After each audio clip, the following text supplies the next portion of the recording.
kawan-kawan, saya ucapkan terima kasih karena sudah datang ke channel ini. Saya harap channel ini manfaat kepada kawan-kawan. Dan saya nak cerita tentang kita punya 1MDB ini. Tetapi sebelum saya nak masuk ke 1MDB punya cerita, saya nak cerita benda ni berkait sebenarnya. Kalau kita lihat kuasa dan ekonomi. Kuasa dan ekonomi inilah yang membuatkan 1MDB ini senang-senang menipu kita. Jadi disebabkan ekonomi. Oke, saya nak cerita kuasa. Kuasa seperti yang kita tahu, apa yang berlaku di pemerintahan baru dan lama itu juga salah satu kuasa.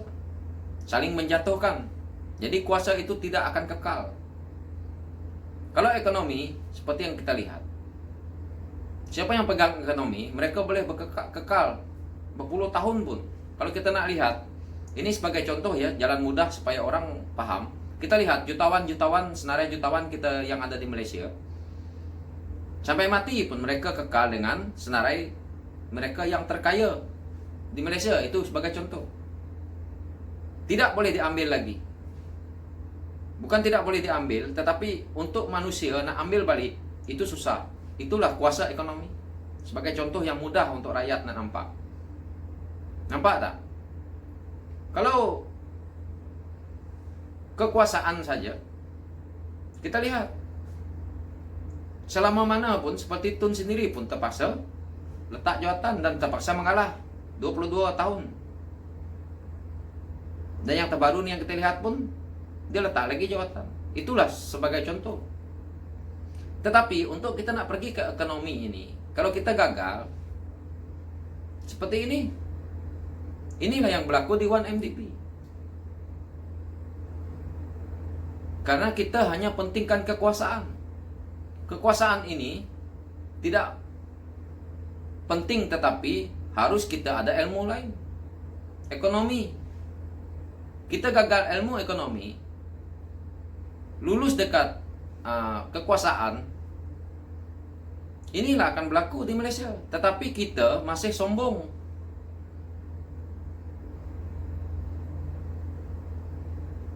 Masih lagi kita nak mainkan isu pekoman. Saya nak cerita, kuasa ekonomi di Malaysia ni bukan Bumi Putra yang pegang. Jadi kita perlu tengok hak rakyat lain. Okey, itu saya nak ceritakan sedikit tentang part kuasa dan ekonomi. Jadi sekarang ni saya nak masuk ke 1MDB ni punya cerita. Kenapa berlakunya kes begini di 1MDB ni?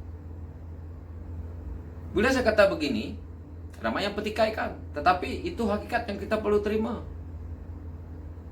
Kenapa duit kita ni, yang nak selamatkan duit kita, bangsa lain, kaum lain, negara lain, jauh daripada pandangan yang kita nak fikirkan. Saya rasa kalau benar ni dalam negara, tidak dapatlah kita duit ni. Ini nasib baik ke Amerika. Yang kita dok kutuk Amerika selama ni. Cuba Amerika tak nak pulangkan duit ni. Saya tidak menyokong Amerika. Tetapi ini hakikat yang kita perlu terima.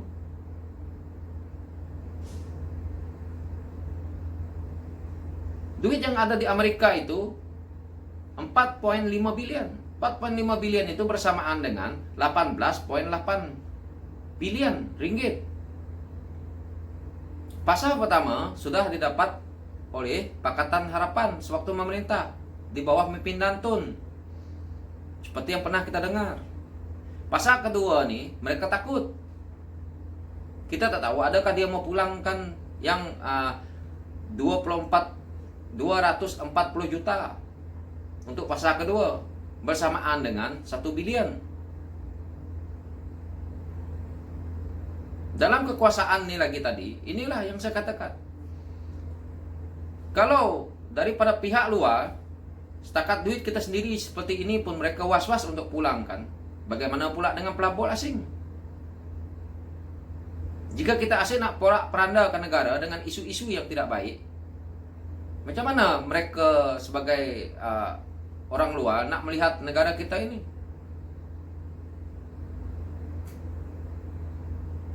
Daripada hal-hal sebeginilah pelabur tuh melihat nak masuk melabur ke negara kita.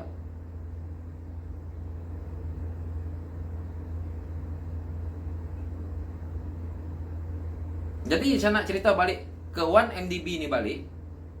Kalau kita lihat, bila masuk mahkamah, tak tahulah, inilah, kena tipulah, itulah ekonomi. Kalau kita nak kata Jolo menipu kita, itu salah siapa? Adakah saya, adakah Anda yang menonton ini yang bersalah? Kita pikir sendiri di situ. Tetapi yang nak dimainkan isu perkauman, nak dimainkan isu ini, kita belum cukup kuat. Bumi Putra saja kita merangkumi, belum cukup kuat kuasa ekonomi kita. Kita punya kuasa politik yang cukup bagus, tetapi ekonomi kita gagal. Dikuasai oleh bangsa asing, dikuasai oleh orang lain. Kita nak cerita apa? Penghasilan negara kita ni, kalau kita nak lihat, sedikit sebanyaknya dari minyak. Jika minyak tu tiba-tiba tutuplah esok, habislah kita punya penghasilan minyak. Ilmu ekonomi kita ni tidak ada. Kita nak berniaga apa lagi? Kita sekarang ni umpama berdiri dengan tongkat. Tongkat patah, tumbang. Yang kita duk lihat, ambil duit, tidak gunakan dengan baik. Jadi habis projek minta lagi, habis projek minta lagi. Orang ambil projek dapat untung. Kita Bumi Putra ambil projek tidak untung-untung. Dibagi projek bagi orang lain lagi. Dia bagi lesen ini, bagi lesen itu, bagi orang lain. Alibaba kan. Ini bahasa orang kampung, kalau kita cakap Alibaba mereka paham lah. Itu hakikatnya. Itu saya kata 1MDB inilah sebagai contoh yang paling bagus untuk kita lihat. Kuasa dan ekonomi. Tapi kita duk bangganya. Yang kita duk meraban itu ini. Kita lihatlah kawan. Bangsa kita ni pakai motosikal ngek seperti ini, tapi actionnya satu bakul. Bangsa lain dah pakai BMW, pakai Mercedes. Hasil kerja keras mereka sendiri, berniaga. Itu lagi kita nak tak mau belajar, masih nak sombong bodoh. Inilah yang kita ada. Saling menjatuhkan sesama sendiri. Jadi apa yang kita nak sebagai rakyat, kita nak satu pimpinan yang baik untuk membangunkan negara. Di sambil itu, bila membangunkan negara ini, untuk orang Bumi Putra, bolehlah belajar hal-hal bisnis, bolehlah belajar hal-hal lain. Ini senang saya nak ceritakan seperti itu supaya orang ini paham. Jangan sesuatu benda hasil kita nak petikai ini, petikai itu. Jadi begitulah ceritanya 1MDB itu juga. Kalau kita nak lihat daripada sisinya, itu saya kata 1MDB ini penyelewengan yang betul-betul berlaku. Kalau tidak betul-betul berlaku, takkanlah DOJ sampai ada duit 4,5 bilion yang nak dipulangkan.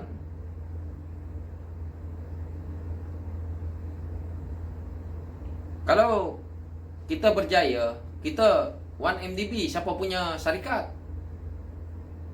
Jangan memalukan diri kita sendiri. Ketawa orang luar tengok, Begitulah orang ketawakan kita punya bisnes.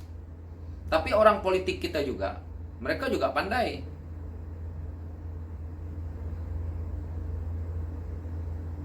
Untuk diri dia lah yang pandai. Dia buat bisnes, dia tidak suruh orang Bumi Putra ni pegang. Bangsa lain yang mereka kutukkan ni sebagai isu politik mereka, ini yang pegang. Berapa banyak orang politik kita yang suruh bangsa lain pegang? Saya nak cerita bukan Bumi Putra yang pegang lah.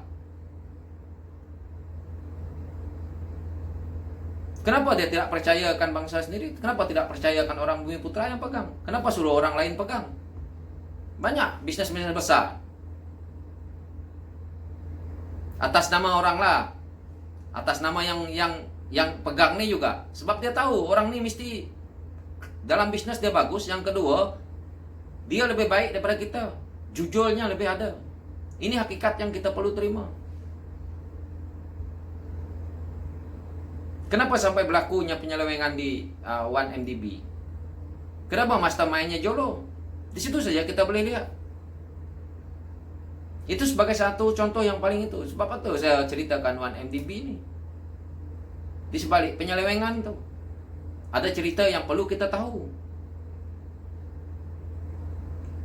So, Anda pikir sendiri, itulah saya sukanya bercakap seperti ini, kadang berkias. Jadi saya minta maaf, Anda tolong paham sendirilah. Kadang begitulah ceritanya, hakikat yang kita perlu terima.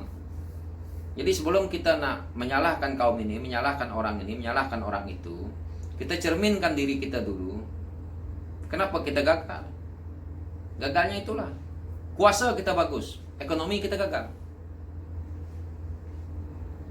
tidak guna. Kalau kita ada kuasa, ekonomi bagus, itu bagus. Sebab itu ekonomi ini boleh mengalahkan kuasa. Oke? Sekian dari saya. So, saya harap benda ini manfaat kepada kawan-kawan di luar sana dan pahamlah apa isinya ya. Oke, thank you.